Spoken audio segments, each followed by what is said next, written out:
नमस्कार। आकाशवाणी के समाचार सेवा प्रभाग की प्रस्तुति न्यू इंडिया समाचार में हार्दिक स्वागत अभिनंदन है आपका। दोस्तों, आज हम आपके समक्ष 1 से 15 जनवरी का अंक लेकर प्रस्तुत हुए हैं। मैं हूं मुनीश शर्मा और साथ में मैं हूं विनीता। श्रोताओं, महाकुंभ आयोजन के लिए भारत तैयार है। जहां आस्था के साथ विज्ञान है, जहां संस्कृति के साथ सामाजिकता है, जहां श्रद्धा के साथ है सामूहिकता और विश्व के लिए है वसुधैव कुटुंबकम का संदेश।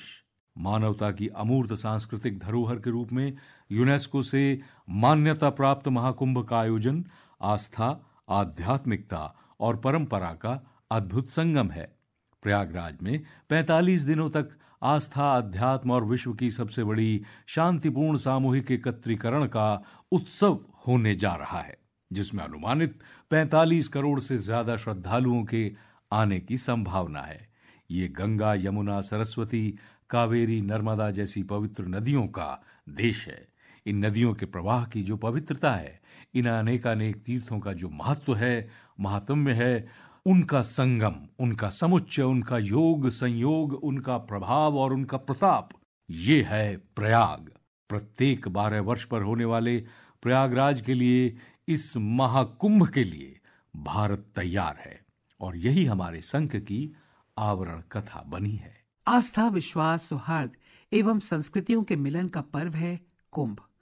ज्ञान, चेतना और उसका परस्पर मंथन कुंभ मेले का वो आयाम है जो आदिकाल से ही हिंदू धर्मावलंबियों की जागृत चेतना को बिना किसी आमंत्रण के खींच कर ले आता है। कुंभ पर्व किसी इतिहास निर्माण के दृष्टिकोण से नहीं शुरू हुआ था, अपितु इसका इतिहास समय के प्रवाह के साथ स्वयं ही बनता चला गया। वैसे भी धार्मिक परंपराएं हमेशा आस्था एवं विश्वास के आधार पर टिकती है, न कि इतिहास पर। यह कहा जा सकता है कि कुंभ जैसा विशालतम मेला संस्कृतियों को एक सूत्र में बांधे रखने के लिए आयोजित होता है। दुनिया के सबसे बड़े आध्यात्मिक समागम के रूप में मनाया जाने वाला महाकुंभ मेला आस्था, संस्कृति और प्राचीन परंपरा का मिश्रण है।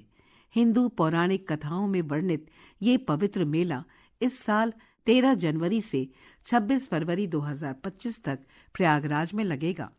ये नगरी एक बार फिर इस शानदार उत्सव का केंद्र बन जाएगा, जो लाखों तीर्थयात्रियों और आगंतुकों को भक्ति, एकता और भारत की आध्यात्मिक विरासत की जीवंत अभिव्यक्ति को देखने के लिए आकर्षित करेगा। कुंभ महा आयोजन के दौरान कुछ तिथियां विशेष होती हैं, जो इस प्रकार हैं। 13 जनवरी पौष पूर्णिमा। हिंदू पंचांग के अनुसार पौष माह के शुक्ल पक्ष की पूर्णिमा तिथि को पौष पूर्णिमा पड़ती है। इस दिन पूर्ण चंद्र दिखाई देता है। इस दिन सूर्य और चंद्र की पूजा आराधना तथा गंगा में स्नान करना बेहद शुभ माना जाता है। पौष पूर्णिमा से ही कल्पवास का प्रारंभ होता है। 14 जनवरी मकर संक्रांति। हिंदू पंचांग के अनुसार जब भगवान सूर्य धनु राशि का भ्रमण पूरा कर मकर राशि में प्रवेश करते हैं, तो उस काल को कहते हैं मकर संक्रांति। इसी दिन से सूर्य उत्तरायण होते हैं। ऐसी मान्यता है कि इस दिन पवित्र जल में स्नान करने से अक्षय पुण्यों की प्राप्ति होती है। 29 जनवरी मौनी अमावस्या। मौनी अमावस्या का विशेष धार्मिक महत्व है। ऐसी मान्यता है कि इस दिन पवित्र नदी में स्नान करने के लिए ग्रहों की स्थिति सर्वाधिक अनुकूल होती है। कहा जाता है कि इस दिन मौन व्रत का पालन करते हुए जो व्यक्ति उपासना करता है, वो सभी प्रकार के भौतिक सुखों को पाकर अंत में मोक्ष प्राप्त कर सकता है। 3 जनवरी वसंत पंचमी। माघ मास की शुक्ल पक्ष की पंचमी तिथि यानी वसंत पंचमी के दिन पवित्र नदी में स्नान, दान और पूजन का विशेष महत्व है। 12 फरवरी माघी पूर्णिमा। माघी पूर्णिमा यानी माघ मास के अंतिम दिन पवित्र जल में स्नान दैहिक तथा दैविक सभी कष्टों का निवारण कर देता है। माघी पूर्णिमा कल्पवास की पूर्णता का पर्व है। 26 फरवरी महाशिवरात्रि। फाल्गुन मास के कृष्ण पक्ष की त्रयोदशी महाशिवरात्रि के रूप में मनाई जाती है और ये कुंभ का अंतिम स्नान पर्व है। प्रयागराज में लगने वाले विश्व के सबसे बड़े मेले महाकुंभ में लोगों को भटकने से गूगल बचाएगा। इसके लिए मेला प्राधिकरण व गूगल इंडिया के अफसरों के बीच वार्ता के बाद इस पर काम शुरू कर दिया गया है। प्रयागराज महाकुंभ मेले में पूर्व संगम नगरी के 7 प्रमुख घाटों का पुनरुद्धार 11 करोड़ रुपए से अधिक की लागत से किया गया है। ऐसा होने से घाटों पर होने वाले श्रद्धालुओं को बेहतर सुविधा मिल सकेगी। प्रयागराज में कुंभ मेले के आयोजन में करीब 75 देश से श्रद्धालुओं के आने का अनुमान है। ऐसे में 45 दिन तक चलने वाले कुंभ प्रदेश की अर्थव्यवस्था की रफ्तार को और तेज करेगा। महाकुंभ को विश्वव्यापी आकर्षण का केंद्र बनाने में जुटी सरकार ने अमेरिका, इंग्लैंड और ऑस्ट्रेलिया समेत 194 देश में रोड शो आयोजित किए ताकि दुनिया भर में भारत की संस्कृति, अध्यात्म और आस्था का प्रचार प्रसार हो। ये महाकुंभ विश्व को भारत की सांस्कृतिक धरोहर के साथ ही देश की डिजिटल शक्ति से भी परिचित कराएगा। महाकुंभ में आने वाले श्रद्धालुओं को उनकी आध्यात्मिक यात्रा के दौरान किसी प्रकार की कठिनाई न हो, इसके लिए महाकुंभ में सड़क, पुल, बिजली, पानी, परिवहन और स्वच्छता जैसी सुविधाओं का विकास किया जा रहा है। प्रयागराज के प्राचीन दर्शनीय स्थलों का भी पुनरुद्धार हो रहा है। इसी क्रम में अक्षयवट कॉरिडोर का निर्माण किया जा रहा है, जिसके साथ 3 मंदिर जोड़े गए हैं। स्वच्छ महाकुंभ के लिए विशेष व्यवस्थाएं की जा रही हैं। सुरक्षा के लिए ड्रोन, सीसीटीवी और एआई जैसी आधुनिक तकनीक का प्रयोग हो रहा है। रंग रोगन से प्रयागराज के पुराने वैभव का अनुभव श्रद्धालुओं को कराने का प्रयास, सड़कों का चौड़ीकरण, अस्थायी पुलों का निर्माण, ऐतिहासिक और पौराणिक मंदिरों का जीर्णोद्धार और घाटों का भी पुनरुद्धार किया जा रहा है। महाकुंभ 2025 के लिए मेला क्षेत्र को डेकोरेटिव लाइट से सजाया गया है। 485 डिजाइनर स्ट्रीट लाइट पोल का जाल बिछाया जा रहा है। संगम जाने वाली हर प्रमुख सड़क पर ये लाइटें श्रद्धालुओं के लिए आकर्षण का केंद्र बनेंगी। महाकुंभ के पौराणिक महत्व को ध्यान में रखते हुए इस बार मेला क्षेत्र में अमृत कलश की स्थापना की गई है। करीब 12,000 वर्ग फीट भूमि पर अमृत कलश से टपकती बूंद के दृश्य को प्रतिकृति के रूप में प्रदर्शित किया जाएगा, जो देश विदेश से आने वाले श्रद्धालुओं के लिए आकर्षण का केंद्र बनेगा। साथ ही डिजिटल कुंभ म्यूजियम में कुंभ का इतिहास प्रदर्शित होगा। श्रद्धालुओं के लिए पहली बार देश में रिवर आर्ट गैलरी बनाई गई है। महाकुंभ को और भव्य बनाने के लिए यमुना बैंक रोड स्थित बोट क्लब पर लेजर शो आयोजित होगा, जिसके अद्भुत नजारे से महाकुंभ की छटा में 4 चांद लगेंगे। महाकुंभ में तीर्थराज प्रयाग आने वाले करोड़ों श्रद्धालुओं को इलाहाबाद राष्ट्रीय संग्रहालय के माध्यम से प्राचीन सांस्कृतिक धरोहर की झलक देखने को मिलेगी। महाकुंभ में 30 गेटों का निर्माण डमरू एवं त्रिशूल जैसे भारतीय संस्कृति के प्रतीक चिन्हों पर आधारित थीम पर किया जा रहा है, जिससे पर्यटकों को अध्यात्म एवं संस्कृति के दर्शन हो सकेंगे। संगम नगरी में आयोजित होने वाला महाकुंभ पर्यावरण संरक्षण का संदेश देगा। यहाँ 51,000 पौधे प्रसाद के रूप में वितरित किया जाएगा। प्रयागराज महाकुंभ में आगमन के लिए अखाड़ों ने भी तैयारी कर ली है। स्वच्छ महाकुंभ 2025 को पूरी तरह प्लास्टिक मुक्त रखने के लिए पत्तल, कुल्हड़, जूट बैग, कपड़े के थैले के प्रयोग पर जोर दिया जाएगा। इसके जरिए करीब 1.25 लाख महिलाओं को रोजगार का अवसर प्राप्त होगा। 7 प्रदेश के 14,000 स्वयं सहायता समूह से जुड़ी महिलाओं को पत्तल, दोना, कुल्हड़, थैले तैयार करने की जिम्मेदारी दी गई है। महाकुंभ पर्यावरण के अनुकूल हो तथा इसके द्वारा प्रकृति के संरक्षण का संदेश जाए, इसके लिए संगम में चलने वाला निषाद राज क्रूज बैटरी द्वारा संचालित किया जाएगा। महाकुंभ 2025 में आने वाले श्रद्धालुओं को चिकित्सकीय सुविधाएं उपलब्ध कराने के लिए 100 बेड का हाईटेक अस्पताल बनाया जा रहा है। प्रयागराज महाकुंभ 2025 को सुगम बनाने के लिए लगातार प्रयास जारी हैं।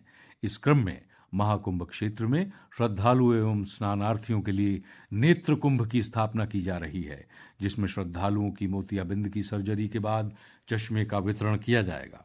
मुख्य स्नान पर्वों पर तीर्थयाज प्रयागराज में आने वाले श्रद्धालुओं को आवागमन में किसी प्रकार की कठिनाई न हो, इसके लिए 10 रूटों पर 550 शटल बसों का संचालन किया जाएगा।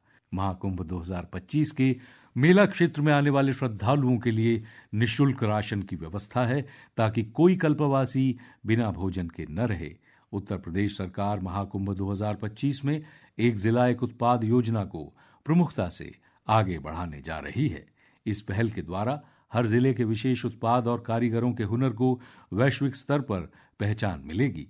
महाकुंभ 2025 में ड्राइवर, नाविक, गाइड और ठेला संचालक ट्रैक सूट में नजर आएंगे। 4 श्रेणियों के लिए अलग अलग रंग के ट्रैक सूट तैयार किए गए हैं, जिसके ऊपर पर्यटन विभाग के प्रतीक चिन्ह के साथ ही अलग अलग नंबर अंकित रहेंगे, जिनसे पहचान आसान होने के साथ ही यात्रियों को सुविधा मिलेगी। दुनिया के सबसे बड़े आयोजन व आस्था का केंद्र महाकुंभ 2025 में जल, थल एवं नभ एक अभेद्य सुरक्षा होगी। एटीएस, एसटीएफ की कमांडो टीम के साथ एनएसजी के कमांडो भी तैनात किए जाएंगे। सुरक्षा के लिए प्रयागराज के 8 शहरों में 1100 कैमरे लगेंगे।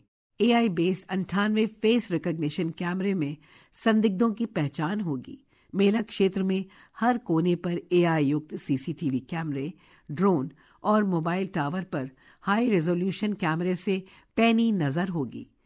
महाकुंभ में आने वाले पर्यटक और श्रद्धालुओं के अनुभव को यादगार बनाने के लिए प्रदेश सरकार निरंतर प्रयासरत है। इसके लिए प्रयागराज शहर में 49 ट्रैफिक जंक्शन बनाए जा रहे हैं, जिसके तहत सिग्नल ट्रैफिक व्यवस्था से यातायात सुचारू रूप से चल सकेगा। भव्य दिव्य डिजिटल महाकुंभ होने जा रहा है और इसकी विशेषता के बारे में प्रधानमंत्री नरेंद्र मोदी कहते हैं। साथियों, इस बार प्रयागराज में देश और दुनिया के श्रद्धालु डिजिटल महाकुंभ के भी साक्षी बनेंगे। डिजिटल नेविगेशन की मदद से आपको अलग अलग घाट, मंदिर, साधुओं के अखाड़ों तक पहुंचने का रास्ता मिलेगा। यही नेविगेशन सिस्टम आपको पार्किंग तक पहुंचने में भी मदद करेगा। पहली बार कुंभ आयोजन में एआई चैटबॉट का प्रयोग होगा।